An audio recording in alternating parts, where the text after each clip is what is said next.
Ikaw.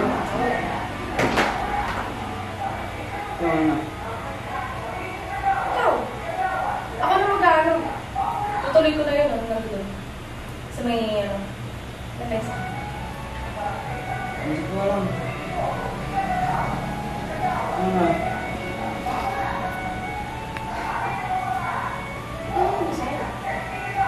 Alam mo ako ng luto.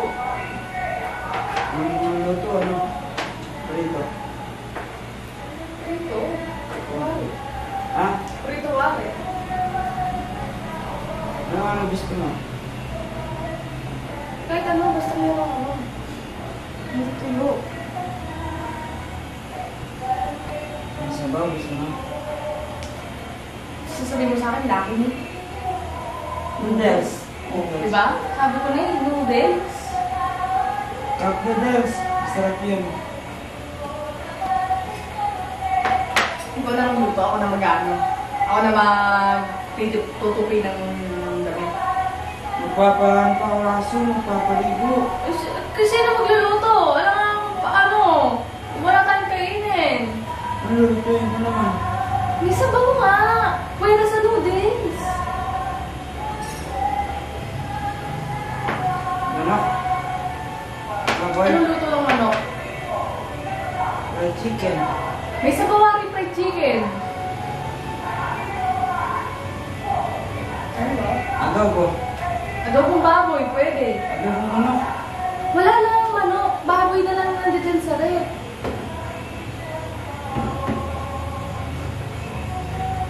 Para matuloy ko na yung ano, ayun o, yung lipitin. Basta pasa na yun.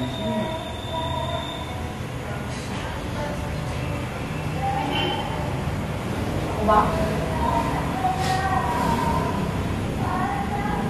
Oo, tawa-tawa ka dyan, Jom.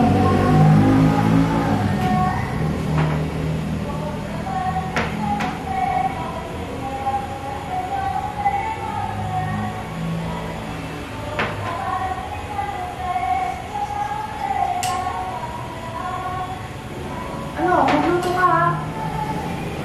Oo, sige. Tapos magluto yung mga labahan sa taas. Yung dalawa. Pagpaliguan ko yun. Mamaya mo na paliguan. Saglit lang na paliguan yan.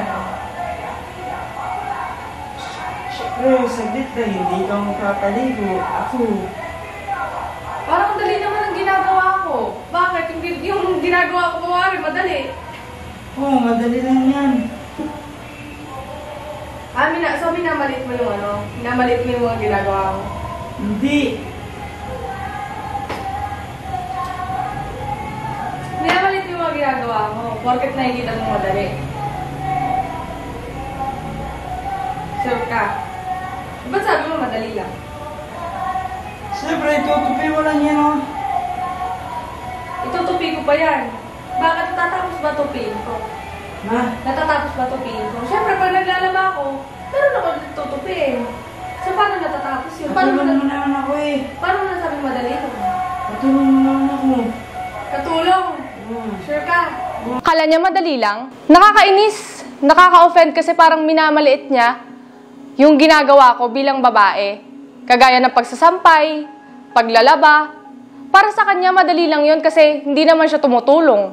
Nandiyan dyan yung labahan namin. Pinapanood niya lang ako maglaba. Ako lahat. Ako naglalaba. Ako nagsasampay.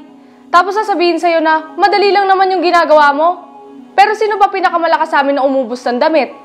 Sa isang araw, nakaka-4-3 palit ata siya. Tapos ngayon, ako yung sisisihin niya. Parang nakakainis lang. Na-offend lang ako bilang babae na parang porkit yan yung mga kaya kong gawin, mamaliitin mo. Porkit meron kang mga kayang gawin na hindi ko kayang gawin, minamaliit mo ko, parang tinatapakan mo yung pagkatao ko. Parang ganun yung lumalabas sa mga salita niya kanina. Kaya, nakakainis. Parang, hindi ako nagmamatter, hindi nagmamatter yung mga ginagawa ko sa kanya. Alam niyo yun? Yung, hindi niya pinahalagahan yung mga simpleng bagay na ginagawa ko sa kanya. Bakit kung di ba ako maglaba, may susuotin ba kami? Kung di ba ako maglaba, may pamorma ba siya? Kung di ba ako magsampay, may susuotin ba siyang brief niya? Wala naman ah. Ako sa akin lahat. Madaling ginagawa nga? Oo. Hirap? Oo. Ano, may ginagawa ikaw nga, yung pinapaliguin dalawa, yung mga pinaganda ng pagkain. Pinaganda ko yun mo ito. Oh, ako nagpapakain dyan, ako nagpapaligo, ikaw. Pag gano'n, sabi mo, ay Ano yung inuutos mo sa akin? ano inutos? Inuutos mo sa akin, Mami, pagkanta mo ka ng pagkain ng dalawa. O, hindi ko sinusunod yun. Hindi ka pumapasok dun sa loob mo. Hindi ka pumapasok. Ay, Diyos ko, gusto mo pa ako pumasok doon? Kung wala akong Siyempre, ginagawa dito. Dapat, aso natin yan. Dapat mahalin mo rin. Gaya ng pagmamahal ko sa kanila. Ikaw, ayaw mo kasi sa kanila eh. Parang kang, tumatalo sila, tumatalo. Ikaw, ganun. Parang ko yan kasi maselan sa dalawa. Ha? Ako pa maselan ngayon. Ikaw kumilos-kulos ka rin. Napakatamad mo. Hindi niya kasi alam. Akala niya lang kasi madali yung pagpapaligo ng aso, pagpapakain ng aso. Hindi niya pa kasi sinusubukan. Sinasabi niya lang na ang dali lang magpaligo ng aso. Hindi niya kasi subukan niya i-try. Ako nga, pag pinapaligo ako yung dalawa, nahihirapan pa ako. Kailangan ko pa silang paamuin para sumunod. Hindi niya kasi nararamdaman, minsan nakakagat pa ako.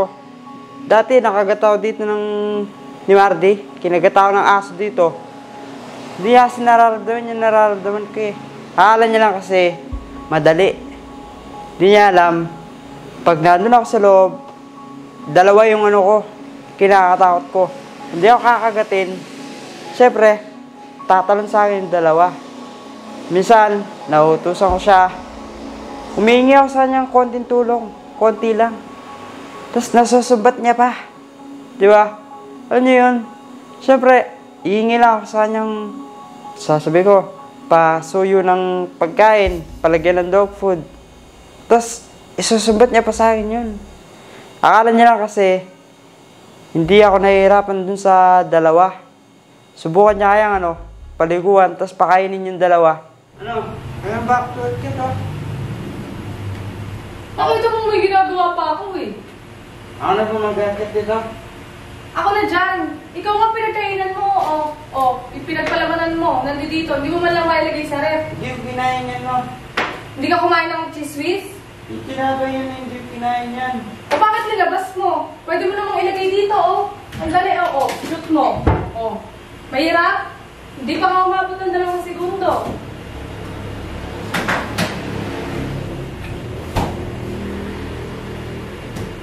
Cellphone mo, nandito. Mo lang din yan. Ilagay mo sa tamang lalagyan. Pag nabasag, sino sisisihin mo? Sarili ko. Sarili mo. Kala ko ako eh. Hindi kita sisi, ba't kita sisi? Itong mga to, Ano ba to? Ito pa yung naberte pang minaakyat. Ako na ito mag-aakyat dito. Nakita mo gano'ng karami yung... Parang siyang may katulong na may tagalaba ng damit niya, na may tagalagay ng damit niya doon sa may basket, na nandoon na yung basket sa gilid ng kwarto. Ilalagay mo na lang doon. Shoot mo na lang. Total magaling naman siya sa shooting. Hindi niya pa mailagay. Hindi niya pa mailagay doon sa may basket, sa may laundry basket. Nandoon na sa harap niya. Ilalagay niya pa doon sa gilid. Sinong hindi maiinis? Kung sana ganyan kalayo yung layo ng basket tsaka yung layo ng damit, okay lang maintindihan mo kung di niya nakakita yung basket kaso nandoon na nakaharap na sa'yo. Parang tutuklawin ka na lang, hindi niya pa nakakita. Siyempre, di mo. Susuotin ko pa kasi yun. Nakala mo kasi marumi na yun Sosuotin mo pa. Napawisan mo na, sosuotin mo pa. Yan talaga, kahit napawisan na susuotin mo. Kala mo, madaling maglaba. Madaling magsampay. Parang di sayang yung tubig. Pag nilalaba. Panay bubad mo pa ng damit. Nakakatatay. Nung hindi maiinis nun, alam to ng mga asawa dyan, alam kong hindi lang ako nakakaranas nito. Yung damit is huhubarin. Tapos, ilalagay dun sa tabi ng basket. Ando dun na yung basket, Tsaka isa pa. Isa pang kinaiinis ko rin. Yung paghuhubad ng damit ng 3-4 na beses sa isang araw. Nakakainis, syempre. Alam mo yun na ikaw, lalo ngayon nag-uulan, mahirap magtupi, mahirap magpatuyo ng damit. Ngayon, siya naman, siging bihis, siging alis ng damit, siging palit. Siguro mga 3-4 na beses nagpapalit sa isang araw. Tapos, lahat ng mga damit na ihinubad niya, nandoon sa kwarto namin, nakatambak doon sa kama. So, sinong hindi maiinis nun? Kung hinubad mo na, pwede naman na ilagay mo sa labahan. O kaya naman, pilitin mong hanggang 1 o 2 beses lang magpalit sa isang araw. Kasi, nag-uulan, mahirap magpatuyo ng damit. Kapag hindi nakapagpatuyo, walang sosuotin. Ganun lang kasimple. Simple, basic lang na manners na may tutulong niya sa akin. Wala, nagkaulis ka. Kaya mo pala. Ikaw nga, kaya mo yun, di ba? Ako, siyempre. Hindi, kala ko lang kasi may... Lagdat ka ba? May lagdat ka. Siyempre dapat talaga na yung bahay. Tama yan, dapat nagpupusa. Or na, nagpupusa ka.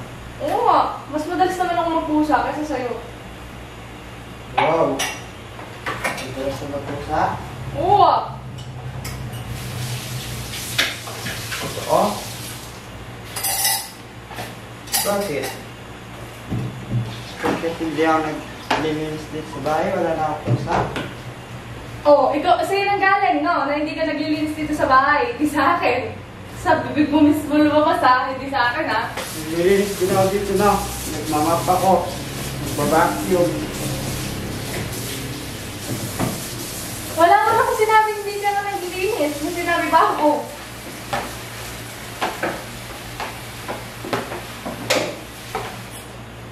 Ang sabi ko, kaya mo naman palang magpusa. Yun yung sinasabi ko. Wala akong sinabi hindi ka naglilinis. Chill ka lang dyan. Mas mabuti gawin mo na lang kung anong ginagawa mo. Huwag ka na magsalita. Minsan, ito yung gusto ko kay Mariano G. Yung nagkukusa. Yung alam niya na agad kung anong gagawin niya. Alam niya na agad kung anong nakatoka sa kanya. Hindi mo na kailangang sabihin pa. Basta pagbaba niya, paggising niya, alam niya na agad kung saan siya pupunta. Kung para ba siya sa lababo, para ba siya sa mga aso, para ba siya sa kalat dito sa baba, para ba siya sa pagwawalis. Yun yung nagustuhan ko kay Mariano G. Isa sa mga nagustuhan ko, na meron siyang kusang palo niya, na hindi ko na kailangang sabihin 1, 2, 3 or ABC kung ano pa yung mga iuutos ko sa kanya. Alam na niya agad. Yun naman yung nagustuhan ko kay Cindy. Yung pagising namin sa umaga, gigisingin niya na ako, dadiretso namin dito sa baba. Kung hindi yan magluluto, pag may nakita yan na nakatambak ng mga hugasin, mga pinagkainan namin, siya na yung magkukusang loob, siya na yung maghugas. Tapos, pagtas niya maghugas, didiretso na yan sa minsan pagluluto. Tapos, minsan naman pag marami kaming mga labahan, didiretso na rin yan. Ano yan, kumbaga parang, syempre, yun din yung nagustuhan ko sa kanya bilang isang wife material. Ano siya sa lahat. Kumbaga parang kinukusan niya lahat. Paghugas, pagluluto, paglalaba. So, kaya yun yung kagandahan naman na nagustuhan ko kay Cindy Girl. Sorry. Siyempre, unang-una kay Mariano G. Kasi, minsan pag galit ako, meron akong mga bagay na nasasabi sa kanya, lalo na pag pagod ako sa mga gawaing bahay. Meron akong mga utos na nagagawa or nasasabi sa kanya na parang kaya ko namang gawin pero nauutos ko pa rin sa kanya. Lalo na sa mga aso. Aminado ako na once in a blue moon lang ata ako nagpaligo ng aso kasi natatakot din ako na baka makagat ako. Hindi ko naiisip na si Mariano G na ganun yung sitwasyon niya kapag nagpapaligo siya ng aso na pwedeng makagat siya. Si Marty kasi medyo aggressive siya guys since lalaki siya, ganun. So, dapat kino-consider ko rin yon bilang asawa ko si Mariano G. So, humingi ako ng pasensya sa kanya kasi, ayun nga, hindi ako palaging nagpapaligo ng aso. Minsan, nasalanganin din yung kanyang life dahil nagpapaligo siya ng aso, dahil baka makagat siya. Ganon. So, parang nakokonsensya din ako. Kaya humingi ako ng pasensya sa kanya. Minsan, sa pagiging bungangera ko, alam ko naiirita siya. Kaya humingi din ako ng sorry, ng pasensya, sa pagiging palautos, sa pagiging matabil yung dila na magsalita, sa pagiging shotgun sa umaga. Kasi minsan mabunganga talaga ako sa umaga. So, ayun, minsan alam ko naiirita siya. Kaya gusto ko lang humingi ng pasensya kay Mariano G. At gusto kong malaman niya na na-appreciate ko lahat ng mga ginagawa niya para sa akin, para sa amin. Yun lang. Ang natutunan ko sa sitwasyon na to, syempre, minsan pag nagkakamali tayo, syempre wag natin kumbaga, wag na natin ipagtakpan yung pagkakamali natin. Kailangan natin i-admit. Syempre, humingi na rin ako ng pasensya sa asawa ko. Kung minsan, hindi ko siya natutulungan sa mga gawain. Siyempre, sa mga nakasama ko na rin. Ayan, kung ano yung mga nakita niya sa akin. Ayan, humingi ako ng pasensya. Lalo na sa asawa ko. Kasi alam ko, minsan nahihirapan siya. Lalo na sa akin. Minsan, pasaway ako. Minsan, yung mga damit-damit. Inaamin ko ako, marami akong niyo yun guys, yung damit, pag sinuot ko na siya, susuotin ko ulit. At syempre, sa paglalaban naman, inaamin ko na pag naglalaba siya, ako parang wala akong ginagawa, wala akong kusa ng loob. Kaya, sana, yun yung mabago ko sa sarili ko. At syempre, ulit patawad sa aking napakasipag at napakabait na asawa at kahit bungangera.